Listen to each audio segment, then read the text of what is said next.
అనుదిన అరుణోదయస్తుతి కార్యక్రమంలో అనుదినము మాతో కలిసి దేవుణ్ణి స్తుతిస్తున్న మా ప్రియ సోదరులకందరికీ మన ప్రభువైన యేసుక్రీస్తు నామమున అందరికీ ప్రేమతో వందనాలు.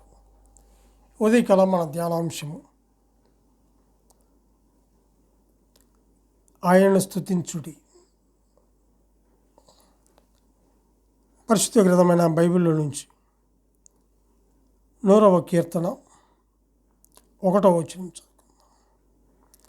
సమస్త దేశములారా యెహోవాకు ఉత్సాహధ్వని చేయుడి, సంతోషముతో యెహోవాను సేవించుడి, ఉత్సాహగానము చేయుచు ఆయన సన్నిధికి రండి.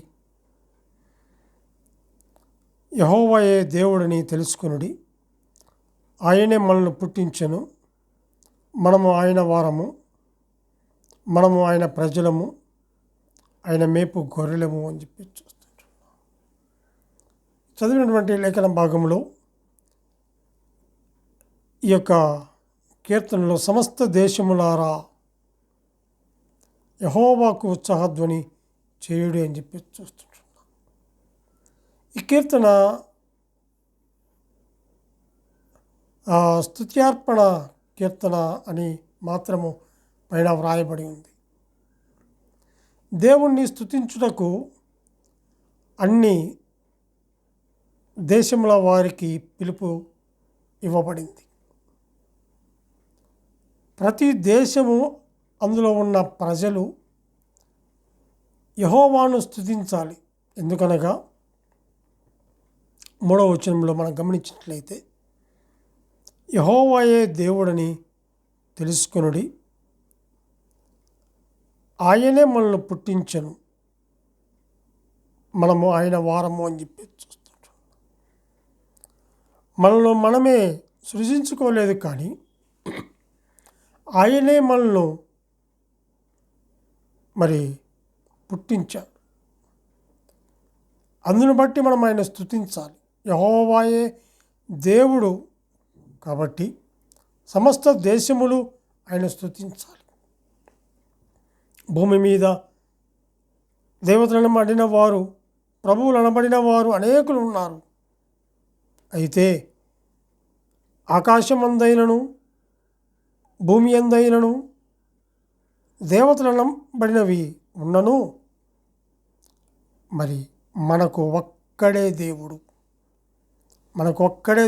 ఉన్నాడు. ఆయనే నిజమైన దేవుడు అని చెప్పి చూస్తుంటాం. కొరింథీయులకు రాసిన మొదటి పత్రిక 8వ అధ్యాయము, కొరింథీయులకు రాసిన పత్రిక 8వ అధ్యాయము 5-6 వచనాలు చదువుకుందాం. దేవతలు అనబడిన వారు, ప్రభువులు అనబడిన వారు అనేకులు ఉన్నారు. ఆకాశం అందైనను భూమి అందైనను దేవతలు అనబడినవి ఉన్నను మనకు ఒక్కడే దేవుడు ఉన్నాడు. ఆయన తండ్రి, ఆయన నుండి సమస్తమును కలిగెను, ఆయన నిమిత్తము మనమున్నాము. మరియు మనకు ప్రభు ఒక్కడే, ఆయన యేసుక్రీస్తు. ఆయన ద్వారా సమస్తమును కలిగెను, మనము ఆయన ద్వారా కలిగిన వారము అని చెప్పి చూస్తుంటున్నాం. సమస్తము మాట ద్వారా ఆయన నుండి సమస్తము కలిగింది. సమస్తమునకు ఆధారభూతుడు, సమస్తము ఆయన మూలముగా కలిగింది. ఆయన నిమిత్తము మనమున్నాం. మన సృజించాడు. యెహోవాయే మన దేవుడు, ఒక్కడే దేవుడు, నిజమైన దేవుడు, జీవము కలిగిన దేవుడు, బ్రతికించిన దేవుడు, విమోచించిన దేవుడు, నిత్యము మనకు తోడున్నటువంటి దేవుడు, ఆపదల్లోనూ కష్టములోను ఇరుకుల్లోనూ ఇబ్బందుల్లోనూ ఉండడం తోడున్నటువంటి దేవుడు. మనకు ప్రభువు ఒక్కడే. ఆయన ఎవరు? యేసుక్రీస్తు. సర్వమానవాళి కొరకై ఆయన ప్రాణం పెట్టినటువంటి దేవుడు. పరమ నుండి భూలోకానికి దిగివచ్చినటువంటి దేవుడు. ఆకాశమందైనను భూమి అందైనను మరి దేవతలను బడినవి ఎన్ని ఉన్నా కూడా మనకు ఒక్కడే దేవుడు. ఆయనే జీవము కలిగిన దేవుడు. ఆయనే సమస్తమునకు ఆధారభూతుడు. ఆయనే అద్వితీయుడు. ఆయనే అతి కాంక్షణీయుడు. 10,000 మందిలో గుర్తింపదగిన దేవుడు. ఆశ్చర్యకరుడు, ఆలోచనకర్త, బలవంతుడైన దేవుడు, నిత్యుడగు తండ్రి, సమాధానకర్త, నిన్న నేడు నిరంతరం ఉన్నటువంటి దేవుడు, ఉన్నవాడు అనువాడైనటువంటి దేవుడు. అటువంటి దేవుణ్ణి ఈ ఉదయకాల వేళ మనము స్తుతించవలసిన వారముగా ఉంటున్నాం. ఆయన ఎవరంటే నిజమైన దేవుడు. ఆయన ఎవరు? జీవము కలిగిన దేవుడు.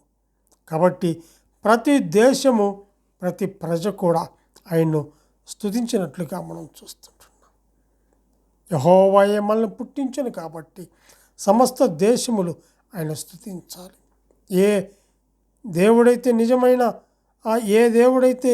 నిజమైన దేవుడుగా, జీవము గల దేవుడుగా చెప్పబడ్డాడో ఆ దేవుని ద్వారా మనం సృజించబడ్డాం. మనమే సృజించుకోలేదు. ఆయన చేతులు మనకు రూపము కల్పించాయి.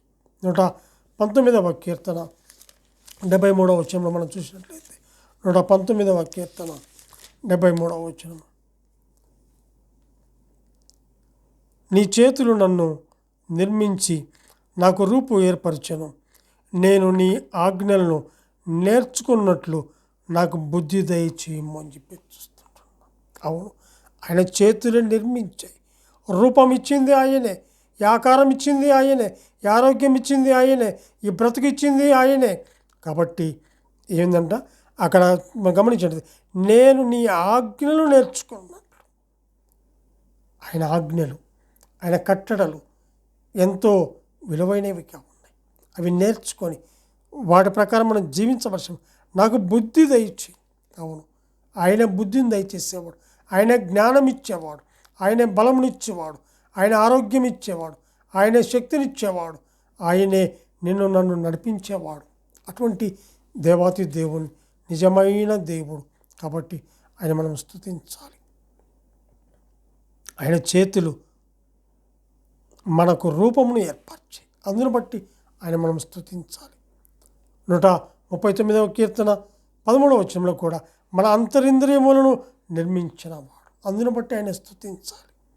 తల్లి గర్భమందు మనం నిర్మించినవాడు ఆయనే, అందును కాబట్టి ప్రతి ఒక్కరూ ఆయన్ను స్తుతించాలి. 100వ కీర్తన 5వ వచనంలో యెహోవా దయాళుడు, ఆయన కృప నిరంతరమును అని చెప్పి చూస్తున్నాం. ఆయన మంచివాడు, దయాళుడు. ఆయన అందును బట్టి ఆయన మనము స్తుతించాలి. మనం నిర్మించిన దేవుడు దయాళుడు మరియు కృపగలవాడు. మనము మన పాపముల చేత, అపరాధముల చేత చచ్చిన స్థితిలో ఉన్నప్పుడు దేవుడు మన ఎడల తన కృపను చూపి క్రీస్తుతో పాటు బ్రతికించిన దేవుడు. అందును బట్టి మనం స్తుతించాలి. నేటికి మనము సజీవ లెక్కలో ఉన్నామంటే ఆయన కృప. సజీవుడైనటువంటి ఆయనను స్తుతించే భాగ్యాన్ని దేవుడు మనకు అనుగ్రహించాడు. అందును బట్టి మనం ఆయన స్తుతించాలి. ఆయన యొక్క దయ, ఆయన యొక్క కృప మన మీద చూపించబడింది కాబట్టి రక్షింపబడ్డాం. అంతేకాదు ఆయనను మనము స్తుతించాలి. ఎందుకంటే ఆయన మన ఎడల చూపినటువంటి ఆ ప్రేమను బట్టి ఆయన స్తుతించాలి. యెహోవాయే దేవుడు కాబట్టి సమస్త దేశములు ఆయన స్తుతించాయి. యెహోవాయే మళ్ళీ పుట్టించాడు కాబట్టి సమస్త దేశములు ఆయన స్తుతించాలి. యెహోవా దయాళుడు కాబట్టి సమస్త దేశములు ఆయన స్తుతించాలి. ఉదయకాల వేళలో అట్టి దేవుడైనటువంటి మహాదేవుడైనటువంటి మంచి దేవుడైనటువంటి దయాళుడైనటువంటి దేవుని బట్టి మనం ఎంతగానో స్తుతించవలసిన వారముగా ఉంటున్నాం. దేవుడు తన వాక్యాన్ని దీవించునుగాక. ప్రార్థన చేసుకుందాం. సర్వోన్నతుడమైన మా ప్రియ పరలోకపు తండ్రి, పరిశుద్ధుడా, ప్రేమమయుడా, కృపాసత్య సంపన్నుడా, నీకు వందనాలు చెల్లించుకుంటున్నాం. మీరెంత గొప్ప దేవుడవు నాయన, మంచి దేవుడు, దయాళుడవు తండ్రి. నాయన మమ్మల్ని పుట్టించినటువంటి దేవుడు నాయన, నీ సొత్తైన ప్రజలుగా మమ్మల్ని చేసుకున్నందుకే నీకు స్తోత్రాలు చెల్లించుకుంటూ ఉదయకాల వేళలో తండ్రి ప్రభా నిన్ను స్తుతించి గణపరిచే భాగ్యాన్ని మీరు మాకు అనుగ్రహించినందుకే స్తోత్రములు చెల్లించుకుంటూ మా రక్షకుడైన యేసుక్రీస్తు అమూల్యమైన నామమున స్తుతులు స్తోత్రములు చెల్లించి ప్రార్థన చేయుచున్నాము తండ్రి. ఆమెన్.